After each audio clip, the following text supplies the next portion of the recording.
Assalamualaikum warahmatullahi wabarakatuh. Sahabat rahimakumullah, cinta kepada Nabi Shallallahu Alaihi Wasallam, tegakkan keadilan lawan kezaliman. Kezaliman begitu merajalela dan keadilan sulit dicari. Para raja, kaisar, bangsawan dan orang-orang kaya menguasai hukum di tengah-tengah masyarakat. Orang-orang miskin, kaum wanita, apalagi para budak kerap menjadi korban. Lalu bagaimanakah keadilan yang sesungguhnya? Dan bagaimanakah kezaliman yang sebenarnya? Dan seperti apakah yang dimaksud keadilan dan kezaliman dalam Islam? Temukan jawabannya dengan menonton video ini hingga akhir. Pastinya hanya ada di channel Semangat 5 Zaman. Tapi sebelum lanjut, jangan lupa like, subscribe, dan nyalakan lonceng notifikasinya agar tidak ketinggalan video-video terbaru lainnya.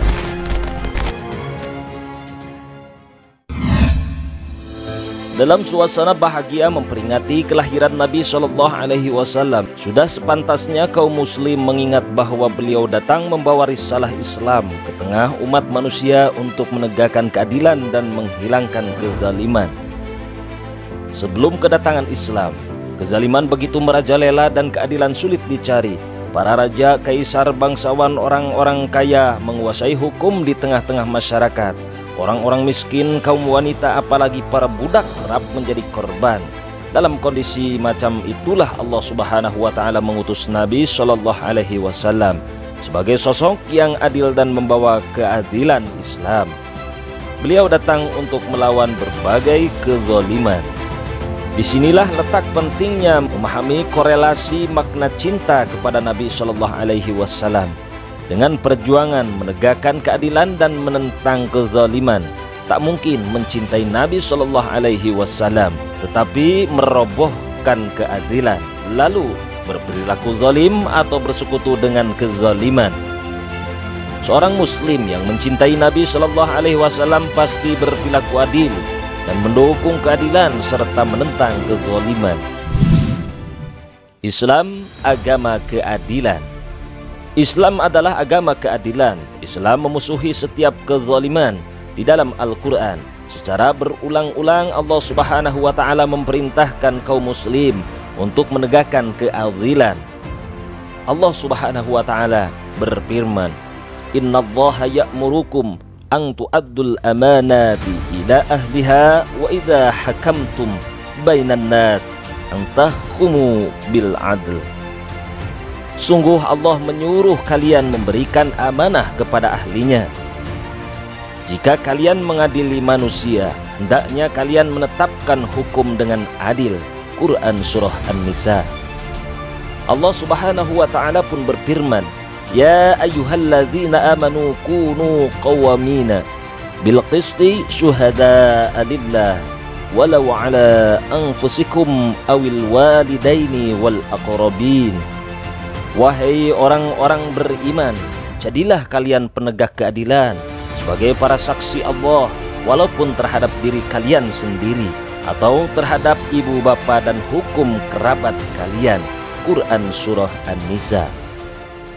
Adil bukan menurut kapitalisme, liberalisme. Menurut ideologi ini, setiap orang diberi hak yang sama untuk melakukan apapun seperti berzina, menjadi LGBT, menghina agama, atau bebas menguasai harta apa saja, termasuk sumber daya alam yang harusnya menjadi milik umum. Keadilan juga bukan sama rata sama rasa, sebagaimana pandangan ideologis sosialisme, komunisme yang menghilangkan berbagai bentuk kepemilikan.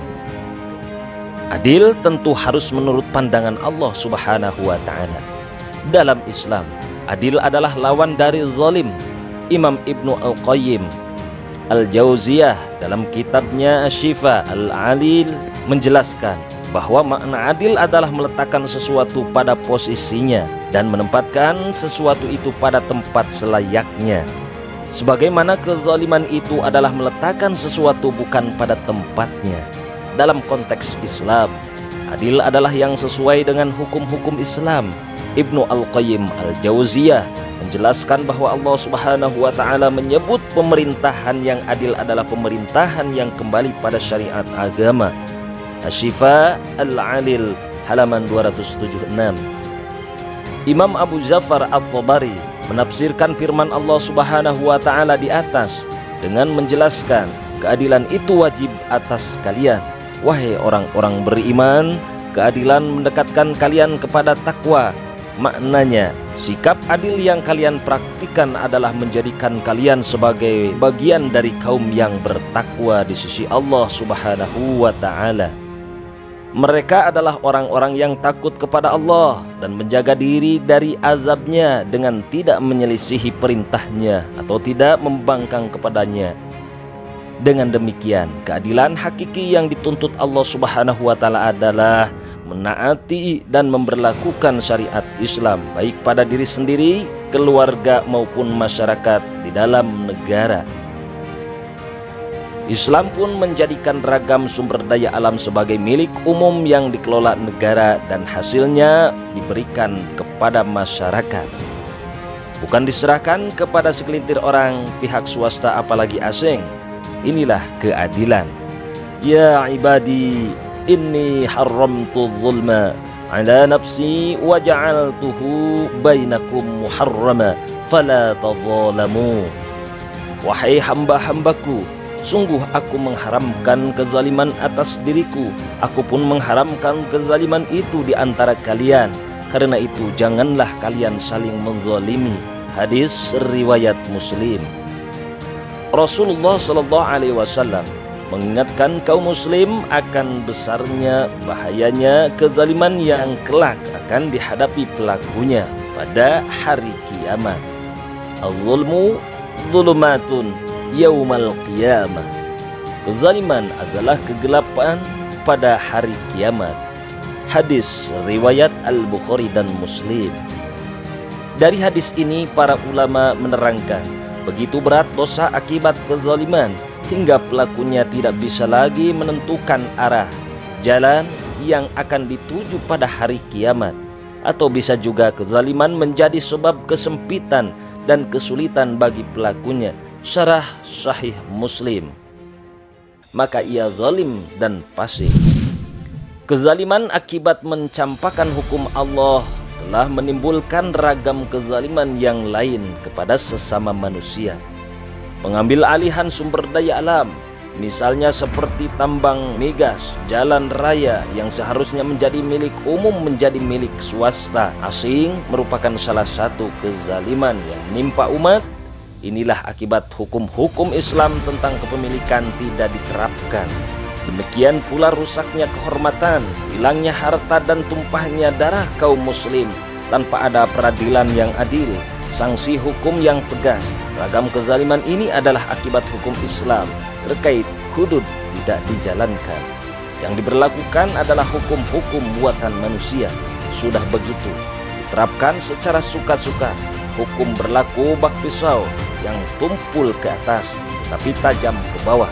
Inilah yang diingatkan oleh baginda Rasul Sallallahu Alaihi Wasallam.